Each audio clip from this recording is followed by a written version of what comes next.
साथियों नमस्कार। 11 अप्रैल है आज और भारत देश के अंदर एक ऐसे महापुरुष का जन्म दिवस भी है जिन्होंने करोड़ों लाखों शोषितों को उनके घर से निकाल कर उनको शिक्षा, उनको उनके अधिकारों के लिए प्रेरित किया। जी हाँ, मैं बात कर रहा हूँ ज्योतिबा फुले साहब और माता सावित्रीबाई फुले साहब की। आज उनका जन्म दिवस है। गाजियाबाद में हिंदी भवन में एक बड़ा कार्यक्रम किया जा रहा है। मेरे साथ शिशुपाल जी हैं जो इस कार्यक्रम के आयोजक हैं। क्या ज़रूरत पड़ रही है? आप लोग तो सरकारी नौकरी से रिटायर हैं, सारे काम हो चुके हैं, बच्चे भी अच्छी जॉब में होंगे। क्या ज़रूरत पड़ी है इस उम्र में आराम से घर बैठते लोगों को इकट्ठा करके, भीड़ इकट्ठा करके? कहाँ क्या समझाना चाह रहे हैं? देखिए, सब हम इतने वर्ष हो गए हैं, आज आज़ादी के लिए 78 साल हो गए और महात्मा फुले जी के हुए 200 साल हो गए। जी बिल्कुल। इस 200 साल के बावजूद भी जो बीड़ा महात्मा फुले ने कभी उठाया था कि समानता का, कि सभी जातियां समान है, जातिगत या वर्ण के आधार पर कभी भेद नहीं होना चाहिए, वो आज के समय भी है। इसलिए ज़रूरत पड़ती है कि हम उस जो उनके आदर्श थे उनको हम फॉलो करें, उनके काम को जो उन्होंने अधूरा छोड़ा था उसको हम आगे लेकर के जाएं। और कितना बड़ा काम किया। अगर हम अभी 2 दिन बाद में बाबा साहब अम्बेडकर की भी जयंती है और वो संविधान के शिल्पकार हैं, इसलिए जाने जाते हैं, लेकिन उनके राजनीतिक गुरु तो महात्मा फुले ही थे। और उन्होंने सबसे बड़ा एक संदेश दिया था समानता का, जो बाबा साहब ने अपनाया। और पूरा संविधान समानता के सिद्धांत पर ही आधारित है। आप देखिए, तो महात्मा फुले वो काम कर गए जिसको बाबा साहब ने भी अपनाया। उसी विचारधारा को लेकर के बाबा साहब चले और उसी को लेकर के इतना फेमस हो गए। शिशुपाल जी, एक सवाल निकल कर आता है। बाबा साहब दुनिया जानती है वो महार जाति से थे, लेकिन उत्तर प्रदेश के अंदर जाटो समुदाय ने उनको अपनाया, ग्रहण किया, उनकी शिक्षा पर आगे चले। लेकिन वहीं डॉक्टर अम्बेडकर जिस महामना ज्योतिबा फुले को अपना आदर्श मानते थे, उनको अपना गुरु मानते थे, उन्होंने कई बार लिखा भी है, जिक्र भी किया है कि शिक्षा के क्षेत्र में अगर मैं किसी को गुरु मानूं तो फुले दंपत्ति है। उसके बावजूद फुले दंपत्ति को मानने वाला सेन समाज, कुशवाहा, शाक्य समाज, पिछड़ी जाति के जो समाज है, वो आज भी कहीं ना कहीं डॉक्टर अम्बेडकर या कहें कि ज्योतिबा फुले का जो मिशन था उससे अनभिज्ञ है, उससे दूर है, या कहें तो दूसरे मतलब जो मत हैं उनमें वो उलझे हुए हैं। हाँ, देखिए, बड़ा अच्छा सवाल है। कारण बड़ा सीधा सा है कि जो अंबेडकर के फॉलोअर्स हैं वो साथ साथ भगवान बुद्ध को भी फॉलोअर्स हैं जी। और भगवान बुद्ध ने की वाणी कहती थी कि सब बराबर हैं। जिन्होंने इन ब्राह्मणों ने या ब्राह्मणवाद ने जिनको ठुकराया उनको बुद्ध ने अपनाया। उन्होंने कहा पहले जानो फिर मानो, है ना। और ब्राह्मण कहते कि बिना जाने पूछे मानो। इसलिए बुद्ध को मानने वाले जितने लोग हैं, भ्रांति है कि वो सारे के सारे शेड्यूल कास्ट हैं। लेकिन सच्चाई ये है, ये प्रचारित किया जाता है। हाँ, ये प्रचारित किया जाता है कि जो उनको मान रहा है वो दलित है। इसलिए और अपने लोग हम उसी आडंबर में, उसी पाखंड में घुसे हुए हैं कि वहाँ से निकल नहीं पा रहे हैं। इसलिए हम बाबा साहब की तरह से या शेड्यूल कास्ट की तरह से सफल नहीं हो पा रहे हैं। ये एक वजह है। बहुत बड़ी बात बोल दी आपने। समझे? अगर हम इस विचारधारा को बदल देंगे, जो हमारा, या अगर मेरे घर देखिए हाथ में मेरे कलावा नहीं है, कुछ नहीं है, मैं मानता ही नहीं, जरा सब कुछ बराबर है, जो कुछ होना है वो होना है। जब होना सब कुछ है जो पहले से तय है, तो फिर मैं कैसे बदल सकता हूँ? बदल ही नहीं सकते। तो फिर हम क्यों उसके आगे घुसते हैं कि जी नहीं, भगवान ऐसा कर देगा, भगवान वैसा कर देगा। भगवान तो बुरा कभी करता ही नहीं है। जब करता ही नहीं तो फिर अब डरते किससे हो? तो उसको छोड़ दीजिए। जो हम दिखावा कर रहे हैं वो सब पाखंड है। पाखंड को छोड़ दीजिए तो हम उनसे आगे निकल जाएंगे, लेकिन हम नहीं छोड़ पा रहे हैं। हमारी बिरादरी, जो हमारी समाज है ना, वो पूरा का पूरा वो छोड़ नहीं पा रहे हैं, या जिन पाखंड अंधविश्वासों में फंसे हैं उनसे बाहर निकाल पाने में आप सक्षम साबित नहीं हो पा रहे हैं।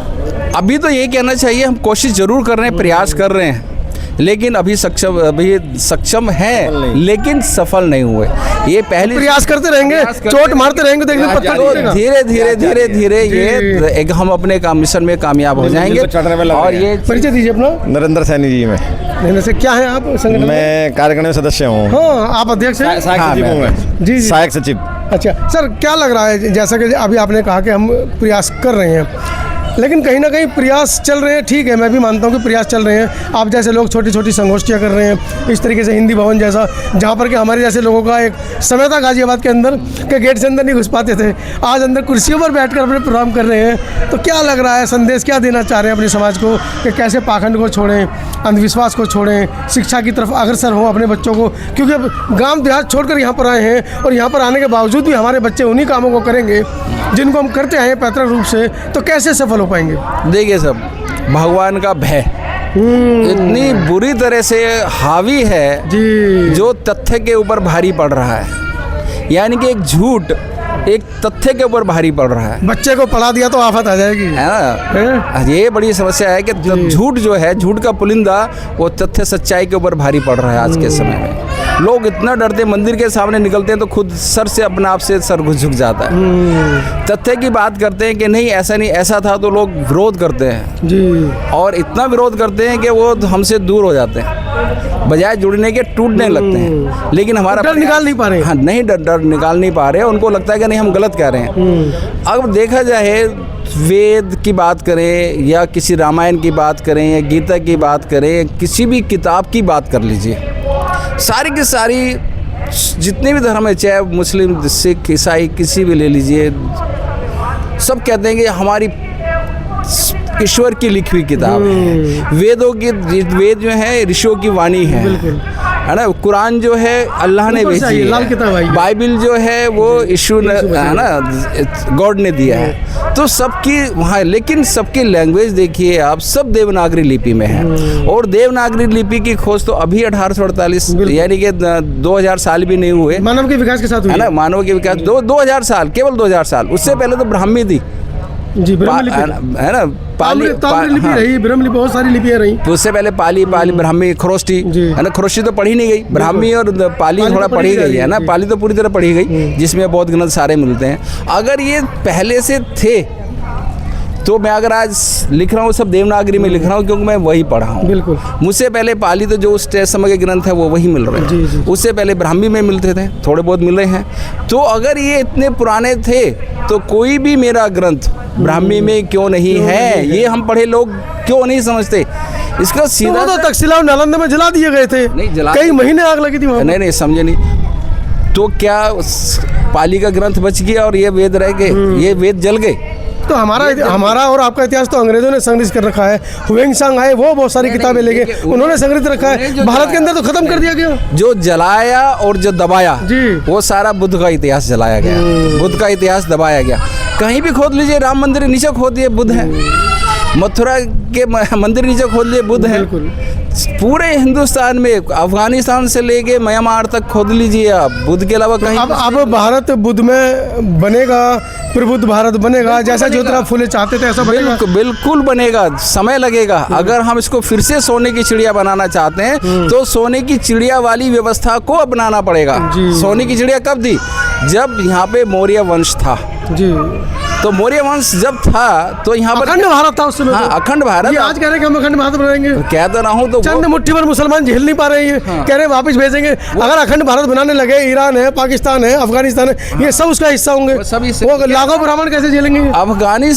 अफगानिस्तान से लेकर के म्यांमार, बर्मा, रंगून, सब नेपाल, तिब्बत, भूटान, ये सब जम्बू द्वीप जिसे हम कहते हैं, वो सबका सब ये तो था। और वो कब था? मौर्य वंश में, सम्राट अशोक, चंद्रगुप्त मौर्य के काल में।